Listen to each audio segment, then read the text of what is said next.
Cadre cigarettes, that smooth, mild flavor that helps you do the people's business, be a patriot with every puff, and enjoy Cadre cigarettes, sponsors of the committee program. Live from West Berlin, it's the committee program with Arun Chowdhury, Julia Doubleday, Forrest, Lovette, Fiamma Meli, Jevat Castrati, and yours truly, Jacopo Castelleti. We begin the show thousands of kilometers from Charlottenburg, where Arun is on his way to an important client meeting in the Free Republic of Equatorial Fredonia. But first, he has to prove his puffin has been vaccinated. No. Here's my CDC card and actually my Green Pass. I have 1 Johnson & Johnson, 2 Pfizers, and a Moderna. I'm a bit of a vaccine influencer. And Oscar. Oscar? Oscar's the puffin's name. Yeah, Oscar's had a single shot of Sputnik, and here's his little card. It's very cute. Oh, hello, Mr. Puffin. They're entitled to names, you know, and his is Oscar. Yes, quite. They have given you Sputnik, poor little creature. Oscar? For us, this is not the best one. Okay, look, there's nothing wrong with Sputnik. It's a hell of a vaccine. The EU signed off on it. I'm pretty sure you can go ahead and check that. They approved it in Bavaria, and those are actually extremely white people in Bavaria. They bought like 2 million doses, okay? And if it's good enough for the white people of Bavaria, I feel like it's going to be fine for us. Mr. Chowdhury! Mr. Chowdhury! Oh, hi, yes, that was me on the cover of Government Videographer magazine, and of course, I would be happy to sign your copy. No. I am Sultana Maltana, here from the National People's Republican Party. We must get you to headquarters. Ah, yes, sorry. Okay, well, I've just got this one bag here, yeah, and then Oscar over here. Excuse me. I am the political director, not your driver. Oh my gosh, Jax, of course, sorry. You know, we're really quite modern in the committee. I don't want you to get the wrong impression. Just, you know, I didn't realize. Regen maskelen tussen frasen through. Okay. Yeah. Again. Okay, Mr. Chowdhury, now we are ready. Okay, so follow me. I am driving you today. But you aren't my driver. Y'all don't do the cancel thing here, right? That's not really taken off.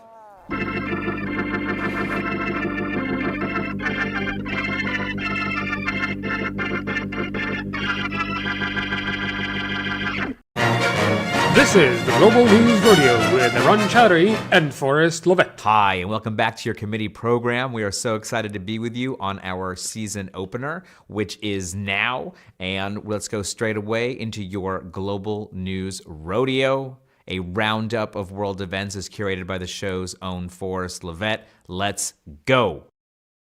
Item number 1, Chaos 5 stars, Cinque Stelle in turmoil. Forrest. That's not a pun, and it's not a joke. It's not a thing. There's no thing there. Chaos, 5 stars, Cinque Stelle in turmoil, Madonna. This could be, this could be Tropo turmoil, right? Something like that. Just a little something, right? Tropo turmoil, Cinque Stelle. Political Europe is reporting Cinque Stelle, or the 5-star movement, was thrown into chaos last week after a judge invalidated the appointment of the party's leader, Giuseppe Conte. Known for their direct democracy through online voting, we've talked about this before on the show, their Rousseau program, Cinque Stelle elected ex-Prime Minister Conte to be the party leader in 2021. However, a Naples court has suspended 2 votes, one of them being Conte's appointment. The court stated that there were grave defects in the decision-making process. Tensions within the party were already high during recent presidential elections, with party members lashing out at one another. Beppe Grillo, the party founder, the comedian, the kind of Jon Stewartish character, is expected to fill the leadership vacuum and to try to tackle the legal hurdles. Okay? Forrest, though. Cinque Stelle is an incredibly important story, so let's stay on it, and let's try to craft something, funny, engaging. There's something in the title that makes people want to listen to the rest. That's why we do it. Item number 2, Freedom. Far-right convoy shuts down Canada. The socialist workers reporting that the Freedom Convoy in Canada, you've all seen the pictures, has now prompted the capital, Ottawa, to declare a state of emergency. Large-scale protests began in January with long lines of semi-trucks and other transport vehicles blocking roads in opposition to mandatory vaccinations for truck drivers crossing the U.S. border. Unsurprisingly, far-right nationalist groups have mobilized around the blockades, which have surrounded the Parliament building in Ottawa. The Canadian Trucker Alliance says that 85% of the truckers are already vaccinated, and it seems most of the protesters are not truckers, but far-right organizers looking to capitalize on dissent. We're already seeing, again, some messaging about how this is going to shut down a lot of actual people who are not just truckers, but who have union jobs in many other parts of the supply chain. It obviously is coming from people who have money, and I don't know, there's something about chaos that can sometimes just be appealing. And I feel like some people who are sometimes more sensible on the left kind of looked at this and thought, yeah, choke point organizing, we're messing them up. But these people are not your friends, just like Mom said. Item 3, no merci. Paris bans Freedom Convoy. Deutsche Welle is reporting that French police have declared a similar Freedom Convoy, just like in Canada, will be banned in Paris. 6 separate convoys of anti-COVID demonstrators started in the south of France on Wednesday and were planning to arrive in the French capital and then on Brussels to demand an end to restriction. Authorities in Paris said they will refuse the attempts to block roads and borders at least from February 11th to the 14th. The mayor of Brussels has also stated the convoy will be banned in the Belgian capital. Similar protests have been organized around the world, taking inspiration from the Canadian convoy. I do have to say, it feels right that we ended the last season talking so extensively about Canada, because we're beginning this one with a focus on this oft-neglected nation when it comes to politics, and not, creepy stories about really oppressing indigenous people and sweeping that under the rug under the guise of fossil fuel profiting. Item 4, Libya limbo, country names new PM. African News is reporting the Parliament of Libya has voted to replace its current prime minister with a new one, the Speaker of the House, Fathi Bashagha. Adding to growing tensions, the country now has 2 PMs, with the existing unity government, Chief Abdul Hamid al-Dabaa, also holding the PM title. Both men have support from rival armed factions based in the Libyan capital of Tripoli. Just last week, Daba's car was struck with gunfire in an assassination attempt. Bashagha's government is tasked with scheduling a new election this year to avoid further division and elect one undisputed PM. Officials want to avoid similar schism that occurred in 2014, which escalated into a civil war. A civil war that probably wouldn't have happened without certain influences from the West. And it's just interesting, as we are sort of on the brink of maybe another war, just sort of the promises we make, why they're made, to whom they benefit, and then what happens when they are and aren't kept. It's a big mess, and it's not great. Item 5, along another watchtower, talks fail between Ukraine and Russia. Forrest, I don't know. It's sort of like, it's, I guess it's the Bob Dylan song. Is that what we're doing? All right, you know what? You don't have to redo that one. We'll be fine. Item 5, along another watchtower, talks fail between Ukraine and Russia. The Guardian is reporting that no agreements were made on a day of talks in Berlin between Ukraine and Russian representatives. I want to add, I didn't know they were happening in Berlin. No one told me. I was here. The diplomatic discussions facilitated by French and German officials were the latest attempt to erase Russian and Ukrainian friction as troops assemble along the borders and missile tests are planned in the Black Sea. President Biden told NBC News American citizens should leave Ukraine now. We're dealing with one of the largest armies in the world. This is a very different situation, and things could go crazy quickly. That does not sound hysterical at all. The British Defense Secretary Ben Wallace and Foreign Secretary Liz Truss will now travel to Moscow. British PM Boris Johnson said, "This is probably the most dangerous moment, I would say, in the course of the next few days in what is the biggest security crisis that Europe has faced for decades. We've got to get it right." I mean, it's hard to argue with that. Of course, we've got to get it right. But even, talking about Libya in our last one, what does getting it right mean? What does ratcheting up the crisis with this kind of talk mean? What does it mean for people on the ground who actually will get caught up in a war? Because war is war is not only a horrible thing, but it's the most horrible to those who sort of need it the least, right? The poor, working families, people who are marginalized. These people are not the people who are helped or aided by a war in any way. And so anything anyone does that is not to de-escalate the situation on either side should be viewed as an enemy of ordinary people. Ciao and welcome to your polling predictions on the ones, updated bi-monthly by your committee program. First in Brazil, Exame Ideia is predicting a strong PT Lula storm at 64%, with conditions worsening for far-right Jair Bolsonaro. In France, Emmanuel Macron is the only candidate above the mid-20s, with the rest of the pack including right-wing Marine Le Pen and left-wing Mélenchon at 15 and 10 respectively. Pécresse, blowing in from the center-right, is in a virtual dead heat with Marine Le Pen, while the farther and far-right political commentator Eric Zemmour is still at 13, despite predictions that this storm would dissolve, thanks to elaborate polling. In Australia, the right-wing Liberal Party is holding about even, with the Labour opposition at 37 and 35 respectively, with the Greens and far-right barely registering as precipitation, per Essential Report Australia. In Colombia's CELAC poll, Petro of the left CH party matches the conservative LGAC party, with both clocking in at 38, but the center-right PDO party of Char at 16 gives the forces of the right an edge, with the next highest being the ACI, or Indigenous Party, at 11%. The center-right also doing well in a snapshot Kenya, with Ruto of the UDA at 46% and Odinya of the ODM Liberal Party at 35%, but it should be noted that Ruto has been losing support at a pretty decent clip, while Odinga has been picking up some steam, per Radio Africa. Costa's gamble in Portugal paid off big, with his Socialist Party gaining 11 seats, although this did mostly come at the expense of the Left Party, which our viewers will have mixed feelings about. Republic of Korea Real Meter poll has Young Suk-yeol of the conservative PPP leading DPK's Lee Jae-myung 43.4 to 38.1, worth keeping an eye on. Finally, in Uttar Pradesh in India, we are seeing an increase in support for the SP, a centre-left party, although it falls slightly short of the right-wing NDA party and comes at the expense of another centre-left party, the BSP. This for Ground Zero Research, thank you so much, and stay safe out there.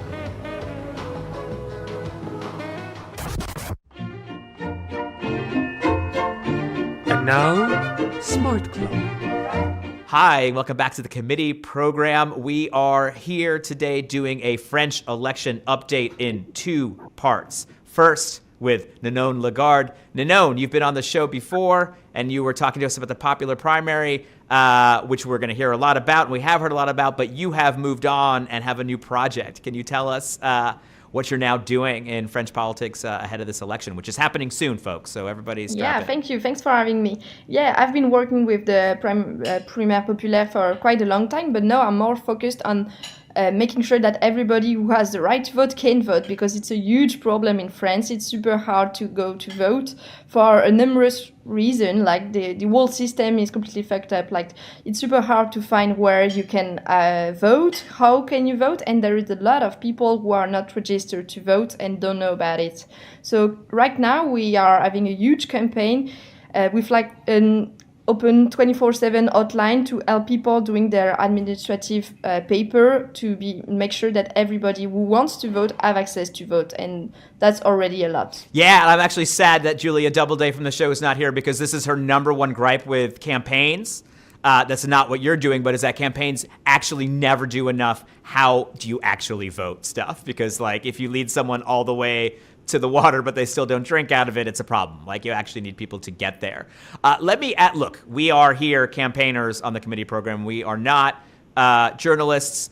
This will be a slightly cynical thing to say, but I will tell you, in much of the Anglo world, and specifically in America, when you're thinking about turnout and voter models, etc., the kind of conventional wisdom is, the more people vote, usually the better it is for the center left and the left, because you get young people and you get marginalized voters, etc.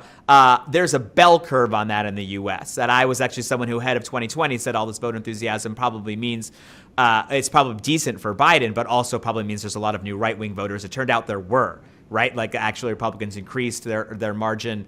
I think we saw in the UK, not only in Brexit, but then in the general election 2019, that a robust turnout is great for the center left, and a really exceptional turnout can sometimes be go in a different direction. Populism to the right, populism to the left. We'll see. What do you think is happening in France? And also catch us up on how the election is turning out. We know, mainly it's a contest between Macron and Le Pen, or was. Now it seems like, he's breaking out of the pack. Weave all these things together. Turnout, audiences, who's left? Okay, so first, we know who isn't voting and who for they would vote if they were about to vote. So there is two bubbles, like the first one being young people, students mostly. They don't have access to vote because they are moving way too much and don't know where they have access to vote. And those guys are voting on the left, not the center left, but the left. Like, for example, they are voting for Mélenchon, for like 80% chance of voting for Mélenchon. But if we are doing this campaign directed on another type of people, who are people between 30 and 40, who have moved quite a lot, we don't know for whom they will gonna vote, and part of them will vote for the far right. So we are not working on those people and really focused right now on the student, because we want to help the left win in France. Like, it's good for everybody to have access to the vote, but mainly we want to win because we can't have another 5 years of Macron. Speaking of Macron, he is trying to start his campaign, but he's doing that in a really Macron way, which means he doesn't want to have a debate with everybody. He just want to choose with whom he has access. He wants to have a debate. For example, there is a candidate on the far left, which is called Philippe Poutou. He said he doesn't want to have a debate with him because he is the president and he's above him. We're like, and why do you agree to have a debate with Marine Le Pen? Like, it doesn't make any sense. But for now, the campaign is super weird. Like, it's in 8 weeks now, and nothing has started yet. Like, the Primaire Populaire had the result 2 weeks ago, and we know now that Christiane Taubira won and is a candidate, but she still doesn't have the signature that she needs to be a proper candidate. She's still working with the Green, with Yannick Jadot, to figure out whether they should merge their campaign. Like, nothing is... It's not a real campaign. And even merging that campaign doesn't really break her out of the pack, right? Yeah, I mean, the polling I saw has, Macron in the mid-20s, Le Pen at about 15, and then kind of everyone else hovering between like 12 and 10. Yeah, it's a super weird campaign, but there is one girl that she is doing great, is Valérie Pécresse from the Républicain The center Parti. right, yeah.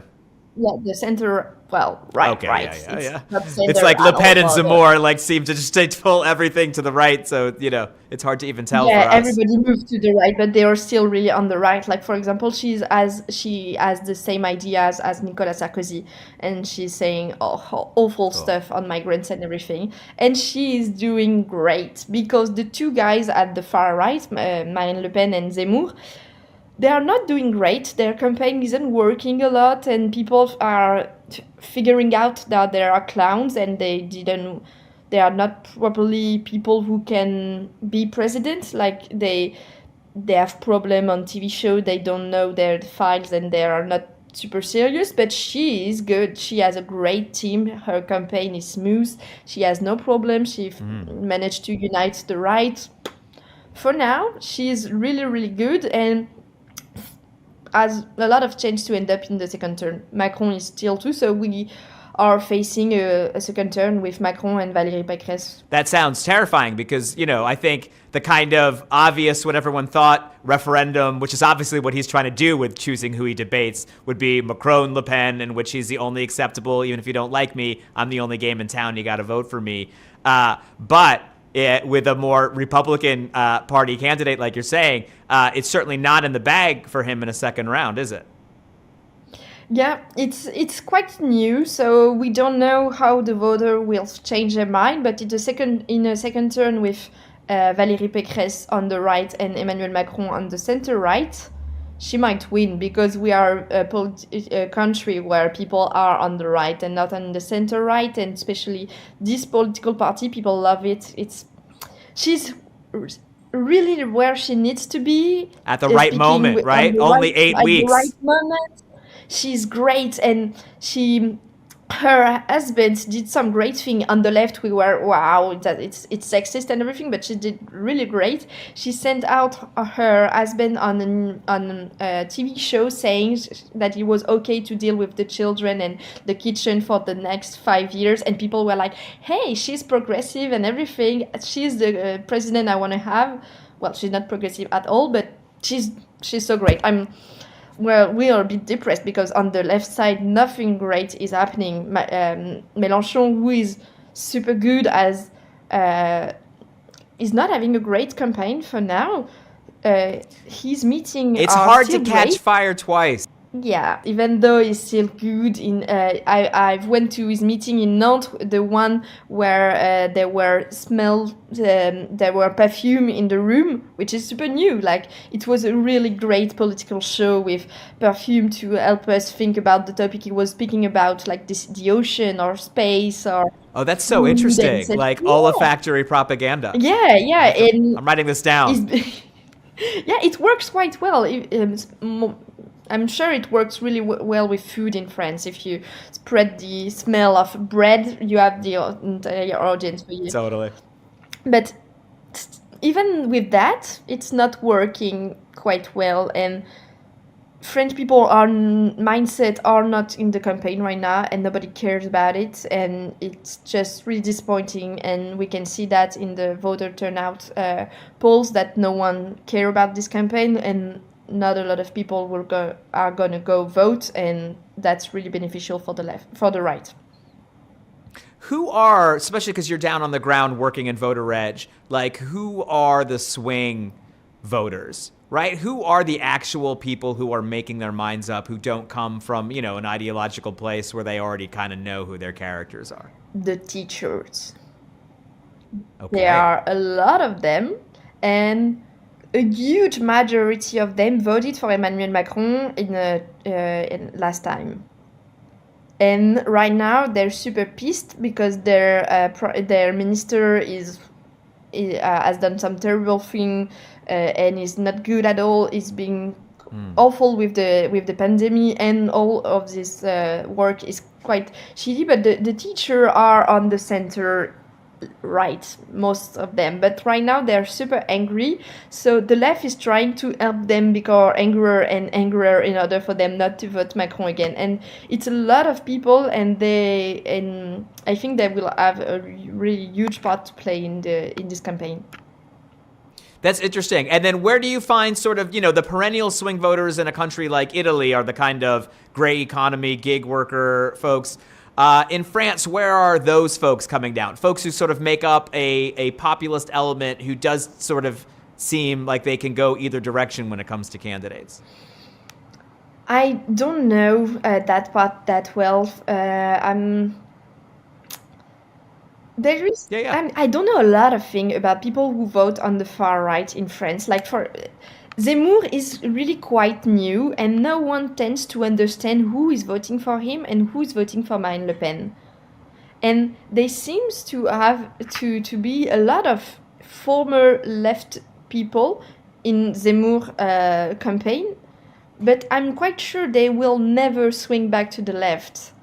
So it's really new for us. Like, for example, Marine Le Pen was at the second term 5 years ago, and she nearly won. And then Zemmour appeared, and we thought, okay, he's gonna steal all of her votes. But no, he managed. He's making his own votes. He has his own voter, but who are they? I can't understand. Who are they? Where are they from? We still don't understand them. And for now, I mean, are they of the 10 million French folks who don't vote? I mean, are these new voters who vote for him, do you think? no, I don't think so. I don't think so. A part of them, but they are really, really focused on abstention. For example, if you go on Twitter and you look for who is speaking about abstention right now in France, it's only Zemmour. Right. It should be Mélenchon, and because he has so many potential voters in the abstention bubble, but it's Zemmour who is working on the abstention bubble right now. And that's why he looks so angry, and because he has the right mindset to speak to them. But for now, I don't think he's successful at that. No, which is clearing this way for what looks like a more sensible right, but is in fact a fairly extreme right, to maybe cruise through. This is a very American story. It's funny. The more you're sort of talking about this, the more voter registration problems. The more it starts to sound American. It's really American. Like, for example, you didn't know who voted for Trump. Like, you were like, who are these people? And we are the same type of shocked people. Like, but who are they? I've never met them. Like, in my life, I have friends on the right, and I know I've met with people who vote on the far right. But Zemmour, I don't know who they are, where they come from. And I think one thing to understand when it comes to these voters that we found, or especially with these Trump voters, is sort of values versus policy. So in focus groups in Iowa, with folks who voted for Obama in 2008, voted for Obama again in 2012, and voted for Trump in 2016, this was obviously people who folks wanted to have a conversation with. What's up? So the question was, what's up? And the answer was, I really respected Obama and liked him, and I really liked Donald Trump's policies. And you'd be like, healthcare was a really good example. I didn't like Obamacare. You're like, well, you didn't like Obamacare, which happened in the first term, and you voted for him again. Why? If you didn't like his signature move. And because I understood why he did it. His mother, she died young of cancer. She was sick. This was something that was important to him to address, and so he did his best to address it. And the fact that, and I trust him, and I didn't agree with the outcome, but he's a good man, and it was the good reasons. But when it comes to Donald Trump, it's like, he may be inarticulate about wanting to kick migrants out of the country, but it's what I actually want. And so sometimes it is funny how people can separate this sort of intention of their leader versus the policy of their leader and accept them both in different ways. And so I think people are more internally consistent than we give them credit for. It's just we don't understand the consistency, and we think that it's political loyalty because we work in politics. Yeah. And this is how we work. Exactly. Yeah, you're completely right. But one thing that will happen in 3 weeks. In 3 weeks, we will have the complete list of real candidates for the presidential election, because they need to have 500 signatures of local elected people. So once we have that, the campaign can start. And right now, it's super hard to read through this campaign because we don't have the list of candidates and the topics of the campaign. But in 2 weeks, we will have them, and we will know where things can move and who can move from here to here. So for now, it's really cloudy and gassy, and we're like, yep. My last question to you is, and thank you so much again for coming on, but when do people start paying attention? When does the actual person, is it once there's an official list and we start to see these things come in? Is there a mailer that comes out from someone? It's like, we have folks who will send out voter guides at a certain point, actually physically to people, and they start thinking about it. Well, it starts in 3 weeks when we have the proper list. And at the moment when we have the proper list, the media, there is a rule in France where you have to give the same amount of... This sort of starts the campaign period. Exactly. And when that happened, we can all the media is only candidates for the presidential election, because there are so many of them, and the media needs to give the same amount of time to each of them. So then the campaign starts, and they are on TV, and there is places where they all are, and they have a huge debate, and then it starts. But it starts. For now, nobody cares about the presidential election. There is no scandal. Nothing happened, and it's quite late for a French presidential election. Normally, people would be way more into the presidential election right now when we look at the calendar, but it's not. And so we wait. But the more we wait, we know that a late campaign isn't good for the left in France, and we need to have a campaign to start right now. But on the right side, they know that people will vote for them and will move, so they don't have to start a campaign too early, because it's way more chance for them to do a mistake or whatever. So time's on their side. Exactly. Yes. Time is always on the side of the powerful and never of the weaker. Thank you so much for coming on. And look, maybe in 3 weeks we can have you on again and actually hear even more of what the official crystallization is, and also more about how voter numbers are looking, because I think that's probably a lot of the real tea leaves to see how the election will go, is who are the new voters and what do they seem to care about. Yeah, we'll see. But for now, it's really cloudy. But in 3 weeks, everything will be. We will know how many candidates we will have on the left. Maybe 200. We don't know. They still are way too many of them. La imagen por la cual vale la pena arriesgar la vida, sacrificarse hasta la muerte en los campos de batalla de todos los continentes del mundo.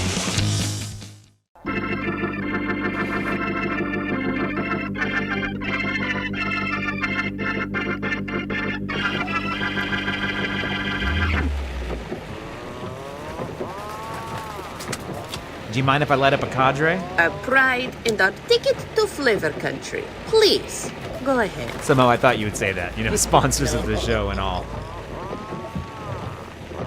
Don't worry, Oscar, okay? Don't worry, it's just a little rain. It's the season, So you'll see the favorables are high, but so are the unfavorables. Look, in the end, the favorables are the unfavorables, and vice versa, am I right? I don't know. This sounds like the kind of thing consultants say to make money off honest folks like me. Right? No, but really, look at these mock-ups of the billboards, you see? Look over here what we did. Careful, careful. You see, the obstacle, it is the opposite. Arun, these are wonderful.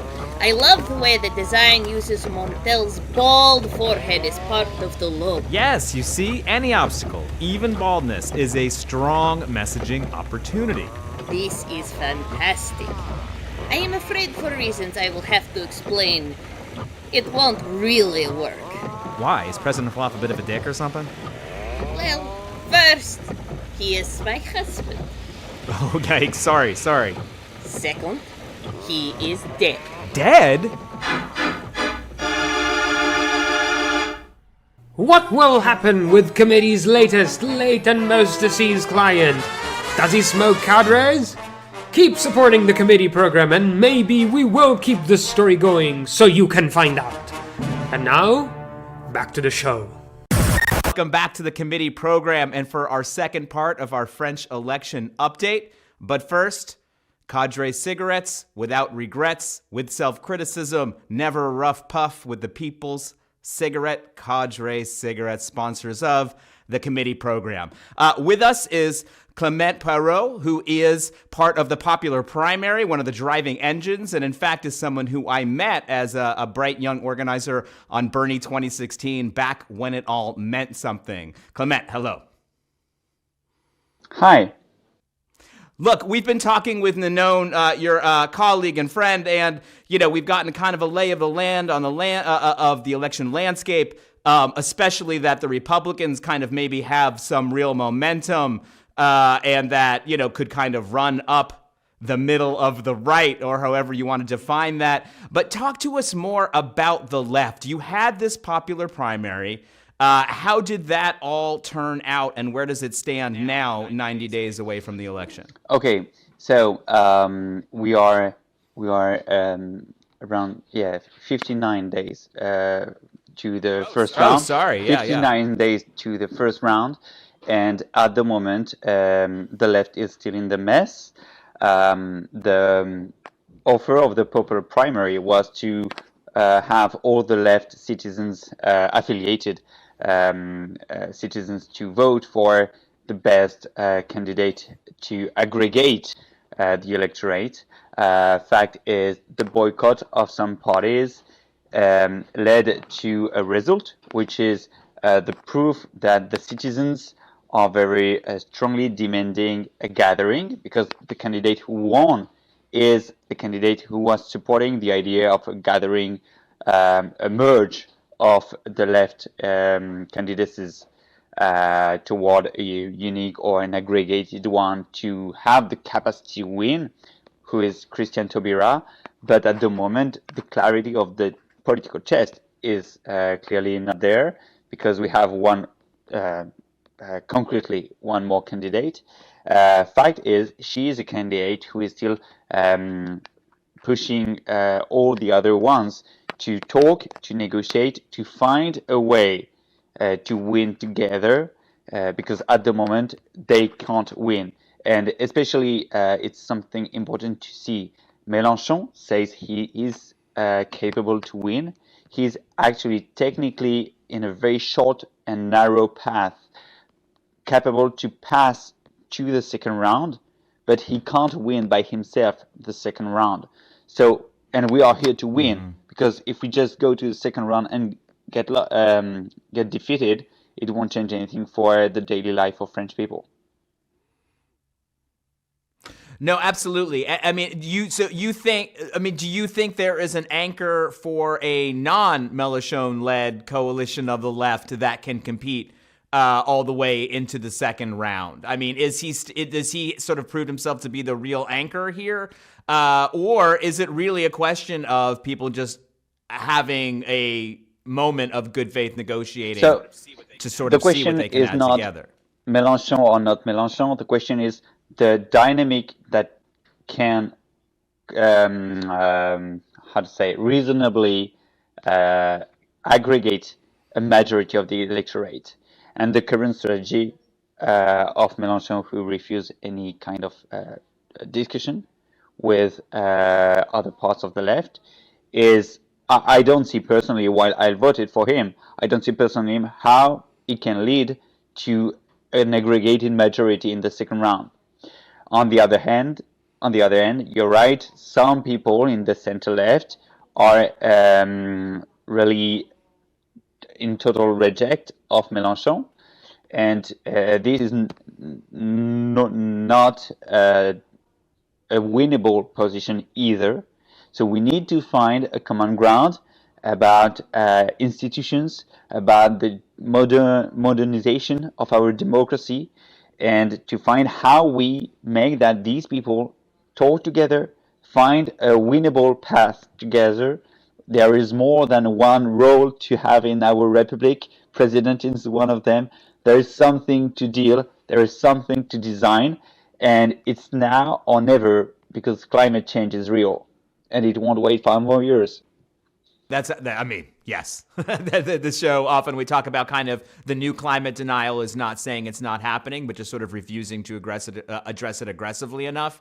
And I think we can see so many political parties falling short on that. And it's a shame, because I do see in France sort of a more realistic sort of climate policy of like, these are the real numbers and this is real being pushed in a public discourse in a way it's not, say, in Germany, and certainly not in America, but there's not this political force behind it. In fact, there is sort of, as you say, on the left still has not coalesced together. Let me just ask you one more question before you go, though. This was an interesting project to all of us who are trying to work continent-wide in Europe. Is, are primaries of the left possible, etc.? What do you feel you've learned from running this first one, and what would you do differently next time so that we all, when we have a popular primary in Belgium next month, we know what we're doing? And we're not actually having one in Belgium, just an example. So my 4 takeaways from this experience. First is, in France, political parties are pretty weak. So actually, citizens properly organized with organizing techniques are capable in a short time, a few months, less than a year, to have a base which is strong enough to compete in the narrative of legitimacy. In just a few months, we have aggregated 5,000 volunteers, 400,000 voters, while we had most of the political and mediatic chest against us. So that's my first takeaway. It's possible for citizens who want to organize beside the parties and all this dogmatic approach to organize to win an election first. The second is that we don't need a candidate to win. We need ideas, process, trust, and sincerity. And this was what was combined in the popular primary, and I'm still surprised that we could have led such an inspiring campaign without any political figure in the lead of it. The third one is that the way of vote is an issue, and we raised it with the majority judgment vote. It's something that clearly questioned the single name vote and its ability to lead to a real majoritarian winner. And I'm very happy of that, because it's a topic which is really rarely addressed. And the fourth one is that the current state of the media system, with very short topics, may that be in radio or on TV, make that it's clearly impossible to reflect innovative and complex initiatives like ours with such a lame approach of information, which gives way too much room to comment and editorial, while we need facts and explanations. Those are good takeaways. I mean, I think we see everywhere also the press are continuing their role as referees and gatekeepers. Even when you play this outsider game, you need a couple insider stories about how an outsider game is interesting. And before that happens, you just don't even have a toehold in the kind of public imagination in which still name ID is king. You know, if people know what's going on, they know who you are, which is why candidates tend to outperform parties, organizations, good, whether they be based in good government or not. And one last takeaway is nearly philosophical. We were in an approach of cooperation. We were trying to find common ground with actors which are on the same part of the political chess. But competition and lack of trust between them is so deeply enrooted in their mindsets that it's very difficult to lead to a cooperation approach. While actually climate change reminds us and forces us to find another way than competition to deliver for the best.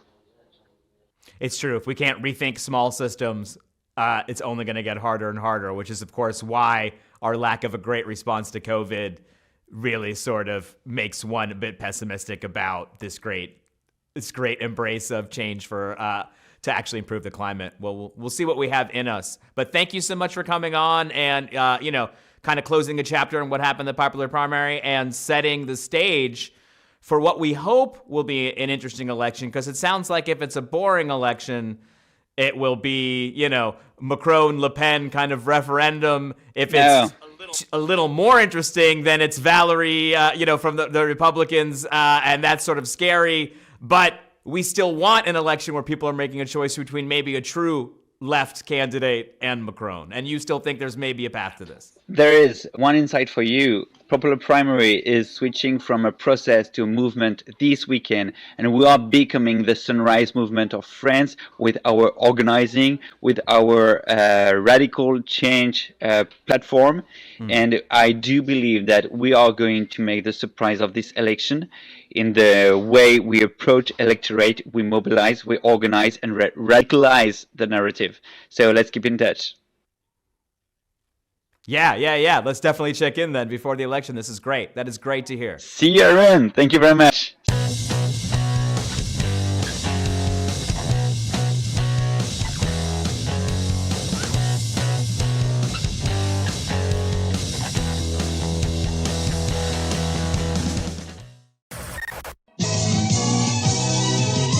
And now, Committee at the Movie. Hi, and thanks so much for sticking with the committee program. We know you have many options for content to consume, and we appreciate you being here today.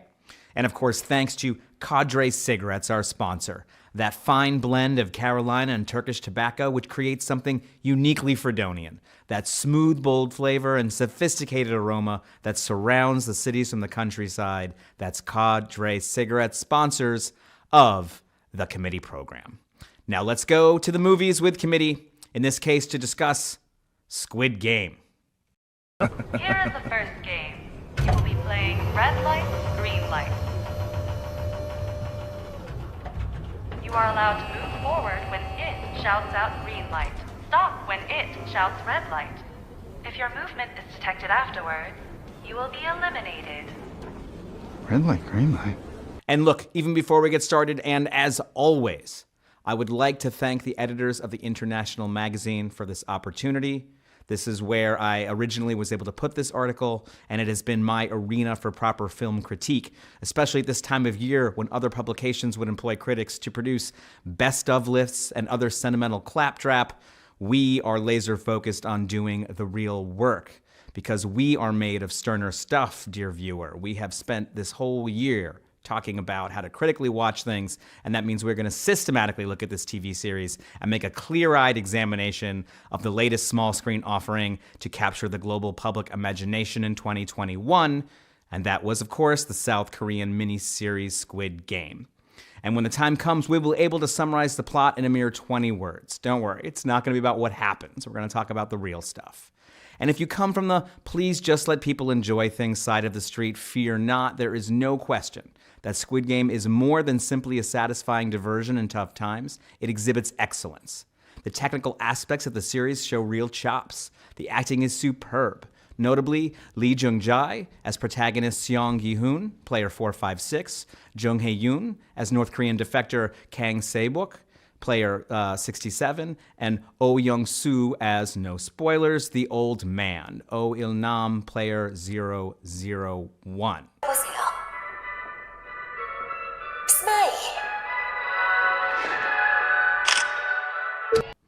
The production design is done with extreme care and taste. It is very, very good. There are both homages inside it and innovations. Cinephiles amongst you will note, and the rest of you can take comfort in now knowing, there's striking similarities in the staircases in the arena between the set of Squid Game and the Dr. Seuss design structures in the children's film classic, The 5,000 Fingers of Dr. T. It happens in an amazing castle with a tickle-em-to-death torture chamber and a 500-player piano with 480,000 keys.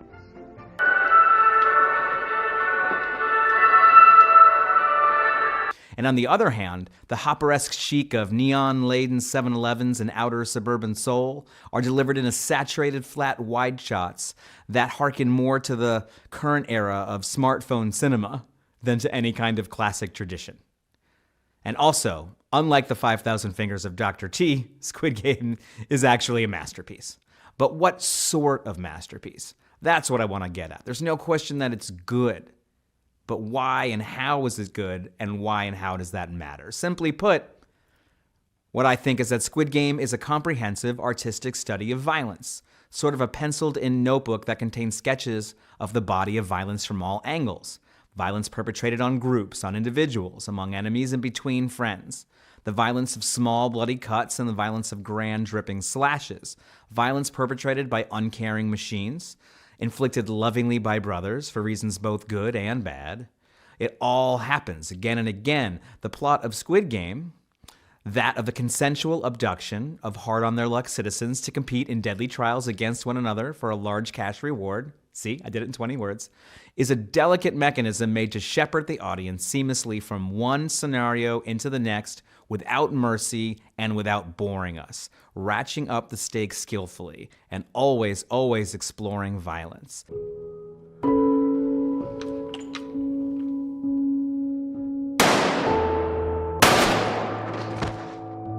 The violence happens in melodramatic close-ups, naturally, but it also happens in pitiless wide shots, the latter, of course, being a more startling experience that gets much closer to explaining something systemic.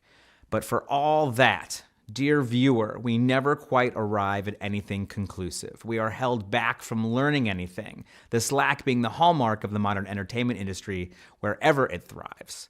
The joy of watching Squid Game is in this sense the same as the Great British Bake Off or Law and Order Special Victims Unit. The exhilaration of watching process unfold competently is incredibly soothing. It's what keeps us coming back and again to numerous cooking channels and endless procedural dramas, police dramas. But in this way, it is mere escapism. It is most pointedly not a true critique of capitalism as it has often been advertised. Why does that matter? Why is it important to correct this misperception other than being obnoxious people who like to do things like that. First of all, look, we do this to spare people some embarrassment. For those who may have only watched a few other Korean motion pictures, such as Bong Joon-ho's Parasite, they may quickly jump to the conclusion that there is this implicitly populist streak running through Korean culture, not realizing that a more thorough look would reveal a grand thematic breadth and topical breadth of filmmaking that is comparable to any North American or Western European filmmaking nation. But more importantly, we offer this correction because for cinema to be useful, as many of us believe it should be, it has to reflect and inject a revolutionary consciousness in the audience. And this is the tricky bit. Hollywood and modern Western cinema is set up to depict scenes of engagement. Well, what's wrong with our political economy and what's wrong with our political economy and the key to third cinema, as defined by Solanas and Gatino, is alienation. Squid Game's creator Hwang Dong-hyuk clearly has some decent politics. The issue of the North Korean defector is handled delicately though clearly through the lens of a South Korean citizen. Even better is a depiction of a Pakistani immigrant, Ali Abdul, player 199, who is held in unfair labor conditions and is played extremely sympathetically by Tripthai Anupam. But all the empathetic plot points, a mother who needs an operation, a seemingly perfect businessman concealing a crime, the sort of save the orphanage plot points that get our characters exactly where they need to be for idiosyncratic reasons, as much as for systemic ones. For Squid Game to work, this is crucial, because the ugly systemic secret is that the world we actually live in, these deadly games would be way more meritocratic than any life lived under real capitalism. You've got a small but measurable shot at success in the game system.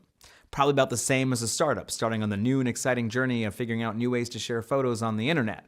Your percentages are the same, but the truth for most people living on our planet today is that you have zero chance. You were dead before the boat even sank. You would be crazy not to join in these homicidal activities, not because the bottom fell out of your life suddenly, but because you are fully aware that you are never going to be given a chance in the first place.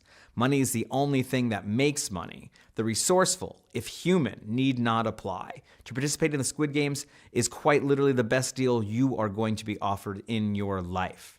Reality is exemplified by a son spending his mother's healthcare money at the racetrack. It's millions dying because the cutoff age for insurance premium reduction is altered by a small 10%. The former is engaging, the latter is alienating, though it holds a bigger body count. To dress up the guards and executioners of the gaming complex in impenetrable opaque spacesuits is the sort of alienation you'd think you'd want. But in order to have an engaging plot, those masks come off an awful lot. The humanity of the apparatus peeks through the cracks and precisely at the wrong times. And all this makes us ask the question, how do you make alienation engaging? True feelings of collective action on screen are rare. The Battle for Algiers, a famous left-wing film, famously concludes with the failure of individual protagonists, but shows us a collective awakening. That's not the end of Squid Game. The best player, we are pretty sure, wins. This is satisfying as a story, but falls short of implicating what ails us, and falls far short of suggesting a cure. Money is the plot point, but money is at best only a symbol of capitalism, glittering heaps of gold, crisp stacks of bills. But through the lens of a culture industry, money is a conglomeration of individual pieces representing a promise, a problem, a moment, a year. Capital is different from money. It is more powerful and it is more devious. It is a wealth that when you grasp it seems to shrink of its own accord, but when it is put in the hands of the rich, it blossoms effortlessly. In the right conditions, hyperinflation being just one, capital can make a mockery of money itself, turning the poor into millionaires without meaningfully changing their material conditions. And maybe the image of currency, the great big piles, is where we come the closest in Squid Game to a critique of capitalism. When the players die, the visible pot of money that hangs in the player's dormitory increases by the share they would have received had they all won. The reduction of these humans to a mere price point is dehumanizing for sure, but it's still, in terms of the gameplay, fair and equitable.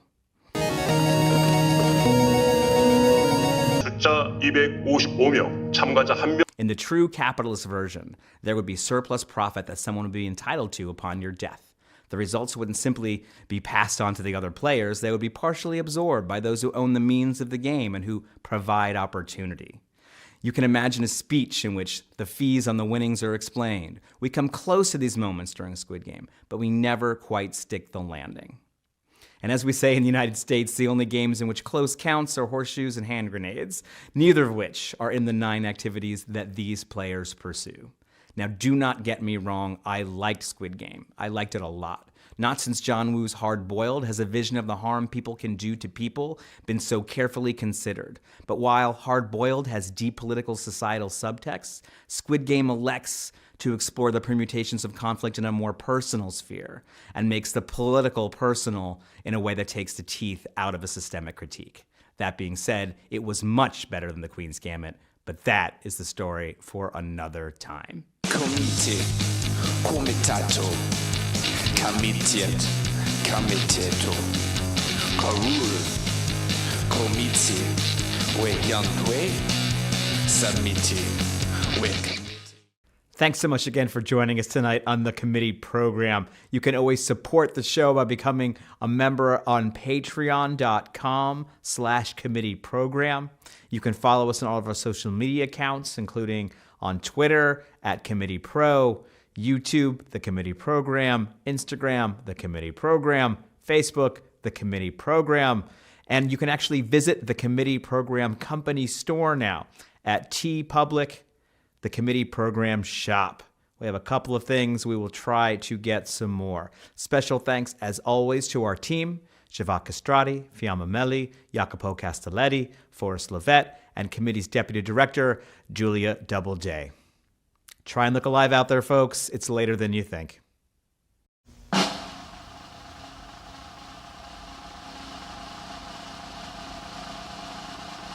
It's the end of our broadcast day. Thanks for listening.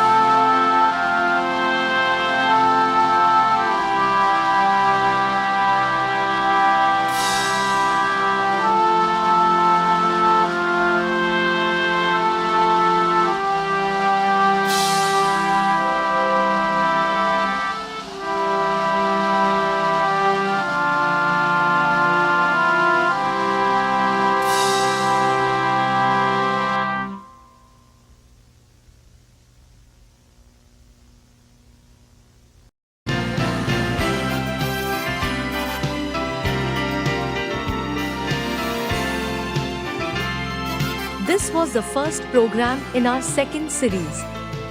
For more global infotainment from the committee program, click on the video screen right or screen left.